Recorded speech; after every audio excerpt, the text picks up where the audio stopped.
Hello everyone, and welcome back to another story. Today, we'll be diving into a tale taken from the book Cruel Love. Get ready for a captivating journey filled with intense emotions and unexpected twists. Let's get started. Chapter 1. Southwest Britain, around 45 AD. Aylin's point of view. Yes, Father, I won't be long. I just need to gather some berries and herbs for us, Aylin said softly, waving her father goodbye. Please be careful, and don't venture too deep into the woods. Her father replied with a note of concern. There were indeed rumors circulating about an attack on a southern coastal town by a group known as the Romans. A local merchant from the market shared tales, asserting that these Romans governed a vast territory across the sea. He solemnly swore have seen some of them in person, but it is so far away from here. Besides, our village is quite tiny and has little to offer. Who would think of going there and launch an attack on us? Aylin pondered to herself as she approached a thicket at the edge of the forest. The summer day unfolded, bathed in brightness and tranquility. Aylin found herself in need of herbs, considering her last visit to this place was a month ago. Dismissing a troubling thought from her mind, she reached the first line of trees. The forest cast a welcoming shadow, accompanied by a refreshing breeze. Once on the right path, she started her search for medicinal plants.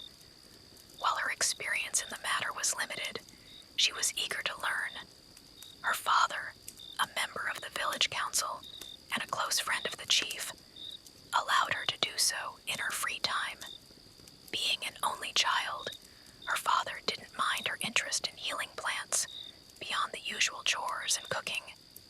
As she continued walking down a narrow path with her basket, she heard some muffled noise, like someone was working with an axe. That's weird. Nobody lives in this area.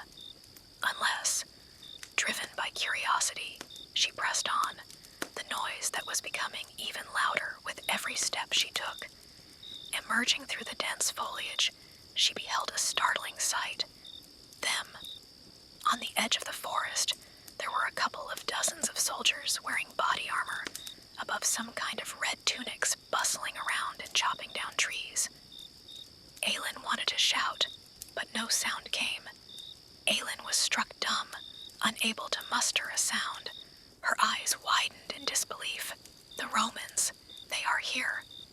It was not a malicious gossip after all. I have to hurry and alert anyone in the village. Turning around as discreetly as she could, Aylin found herself face to face with two Roman soldiers, swords unsheathed and pointed in her direction. Bene, bene, vide quisi cabemus, sneered one of them. Well, well, look who we have here. A villa buea, sis eramus mercedem pro eo. The other companion laughed. A village girl. You know, we'll be rewarded for bringing her in. Aylin didn't comprehend all the words, but understanding wasn't necessary. She was trapped, and she knew it, caught between two soldiers and the Roman troops behind her. Nowhere to run. Sit scriptor ut puella nobiscum. Take the girl. The younger man seized her arms, swiftly binding her hands with a rope behind her back. Author's note. I thought it might be more convincing for the plot to add some Latin translation, at least in the first chapters where Aylin gets used to a Roman environment. Keep in mind, Aylin can understand Latin, but she'll struggle with a language barrier here and there. Aylin's point of view. Chapter 2. They were moving swiftly, Aylin's legs dragging on the ground, her arms throbbing from the tight knot. As they left the forest behind and arrived at an open clearing, she noticed Roman soldiers staring at her. The unsettling looks they gave her sent shivers down her spine. They seemed to be everywhere, and the atmosphere changed subtly. Not far off, their canopy came into view, enclosed by a wooden fence adorned with pikes and a large gate guarded by 4 Romans. patrol of soldiers was visible. They closed the distance and went past the guards. Inside the encampment, Aelin saw an apparently countless number of white tents, with the hustle and bustle of Romans engaged in various activities, wrestling exercises, tending to horses, and meals being prepared. Wherever they walked, all eyes were on her. A sense of panic began to tighten its grip on her. It is like the worst nightmare. This cannot be happening to me, to our town. Abruptly, they came to a halt. Aelin glanced upward and noticed a sizable tent, dwarfing the others in the vicinity. That must be an officer's tent. Optio nobis opus est videre, habemus aliquid illi. One of her captors informed a guard stationed near the tent. We need to see the Optio. We have something for him. After what felt like an eternity to Aelin, a Roman officer, adorned in gleaming armor and a crimson cloak, emerged through the main entrance. He halted just before them. Domine, puella nos in Silvis explorabat, sed obtenuit am. The younger of the two reported, Sir, the girl was spying on us in the woods, but we caught her. Centurio laetabitur munera sibi expectanti, post iter pertesum invenire, ut ea intus. He ordered the guards. The centurion will be pleased to find a present waiting for him after a tiring trip. Get her inside. The officer scrutinized Aelin for a few moments before responding. Certe, sic et vicis meritrix se exploratorem dissimulans, quam calidus ex illis facere potest. Indeed, so, a village whore disguising herself as a spy. How clever of them to do that. He seized her chin to meet her eyes, his gaze filled with disgust. Aelin involuntarily squirmed under his rough touch, attempting to shake his hands off. She couldn't make out the meaning of the Roman statement, but his callous attitude towards her was unmistakable. Ed unum feisty, and a feisty one. He smirked and delivered a sharp slap to her face. She winced, tasting the metallic tang of blood in her mouth. Chapter 3. Meet Marcus in the pic above. Aelin's POV. Aelin's arms were bound to a pole supporting the makeshift tent, and her legs as well. After being left alone, she was sitting on the ground, feeling her limbs grow numb, awaiting what would come next. In the meantime, she tried to take in her surroundings, which was a challenging task given her seated position with her back to the tent's entrance. In front of her, all she could stare at were some old, massive chests. My father must be worried sick. Would I see him again? And is he still alive? Muffled voices near the tent brought her back to reality, growing more distinct and closer. She felt rather than saw a movement of the drapes at the entrance. A man in military attire came into view. In this moment, she wanted to be invisible. She held her head down, with her eyes staring at the floor. The man, a high-ranked officer she assumed, now approached her, but all she could see were his military shin guards. Palpable silence filled the air. Quid nomen tibi est puella? The Roman asked evenly. What's your name, girl? She failed to utter a word, not because she'd be so brave to oppose him, but because of fear engulfing her. The man squatted in front of her and grasped her chin, forcing her head up.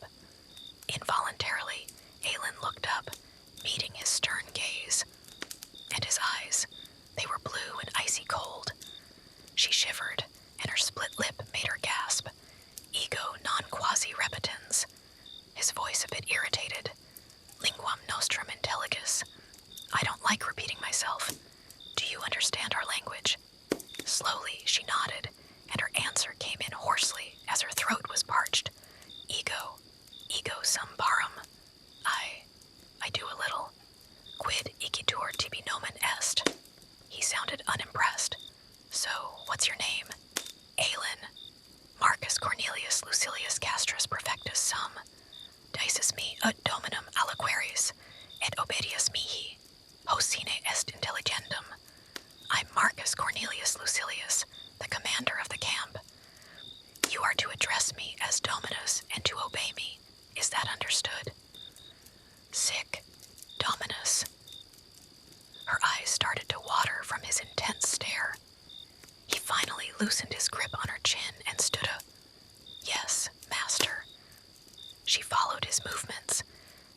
the commanding presence of his towering figure, clad in shiny armor and a long red cape. With his crested helmet still on, Aelin didn't have an opportunity to really see her captor's face. The gladius at his side made his intimidating appearance even more formidable. Suddenly, he unsheathed his gladius and swiftly stooped down.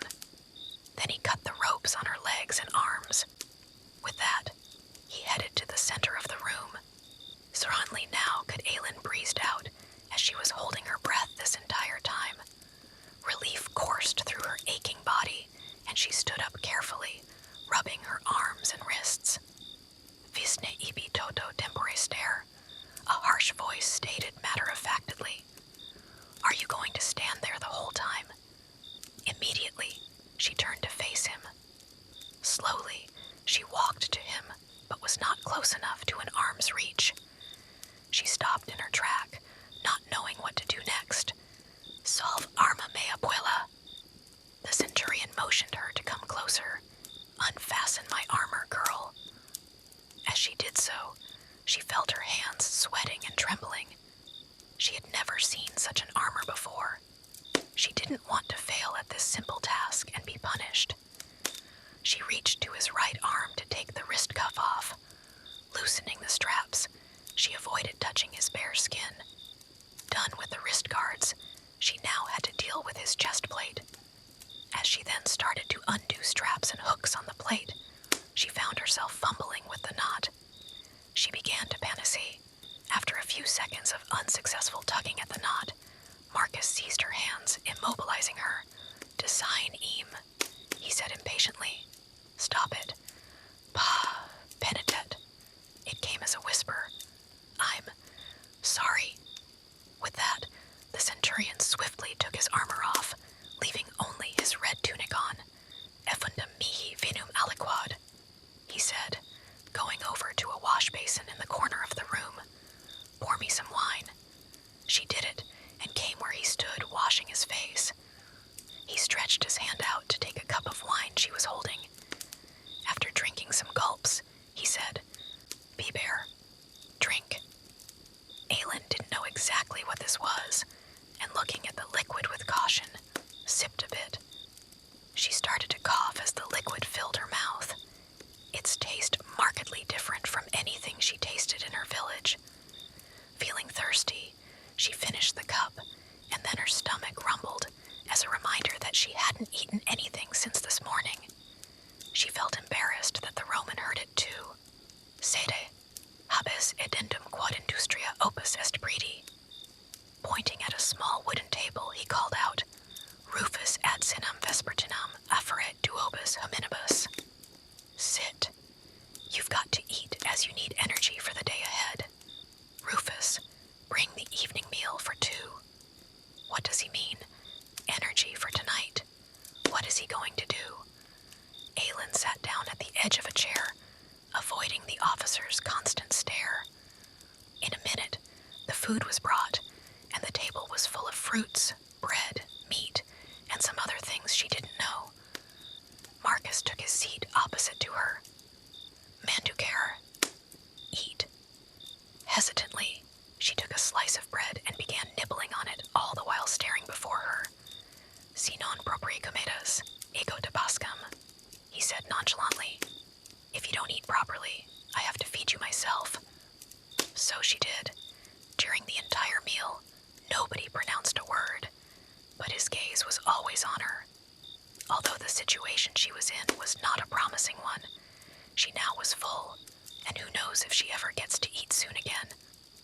After several minutes, the Roman said, Tempus est cubitum ira, and went over to his bed.